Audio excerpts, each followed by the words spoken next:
Monsieur le Premier ministre, quand j'ai entendu vos déclarations sur Netanyahou, je n'en ai pas cru mes oreilles. Vos propos, c'est d'abord une violation de la séparation des pouvoirs.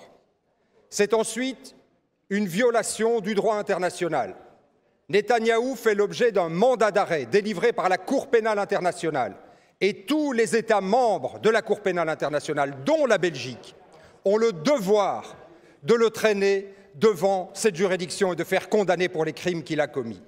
Et avec de tels propos, inévitablement, vous apportez un soutien politique à Netanyahou, à un moment où la situation est plus tragique que jamais, à Gaza, où on ne sait plus quel mot trouver pour décrire la situation catastrophique dans laquelle se trouvent les populations, mais aussi en Cisjordanie. On n'en parle plus, mais Netanyahou, pendant ce temps, profite de la guerre pour aggraver, pour prolonger, pour renforcer la colonisation des territoires. Allez voir le film « No Other Land », réalisé par deux journalistes, un Palestinien et un Israélien. Et vous verrez ce que c'est la situation en Cisjordanie aujourd'hui. C'est l'armée israélienne qui rase les maisons, c'est l'armée israélienne qui démolit les écoles des Palestiniens, c'est l'armée israélienne qui bouche les puits pour que les peuples ne puissent plus travailler leurs terres et vivre sur leurs terres qu'ils occupent depuis des générations et des générations. C'est l'armée israélienne qui couvre des colons armés qui tirent à bout portant sur les Palestiniens. Voilà ce que c'est Netanyahou aujourd'hui. Alors ce qu'on attend de la Belgique, c'est de la clarté sur le respect du droit international. Et c'est aussi enfin un engagement clair.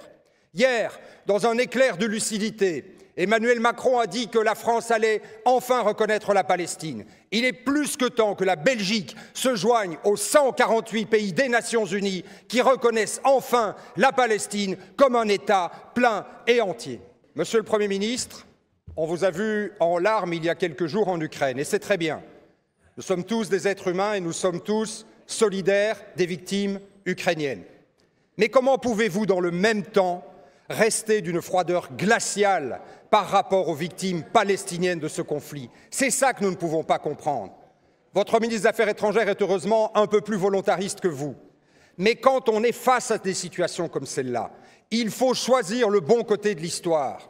Et ici, la situation est simple. On peut soit être avec ceux qui, comme Orban et ses amis, décident de couvrir Netanyahou, ou être du côté de ceux qui, comme Pedro Sanchez et peut-être demain Macron, décident de porter vraiment cette solution à deux États, en reconnaissant maintenant, et pas dans un avenir éternellement reporté, la Palestine. Il faut la reconnaître comme 148 pays dans les Nations Unies pour que la Belgique redevienne un pionnier de cette solution à deux États. Voilà, Monsieur le Premier ministre, ce que nous attendons de vous.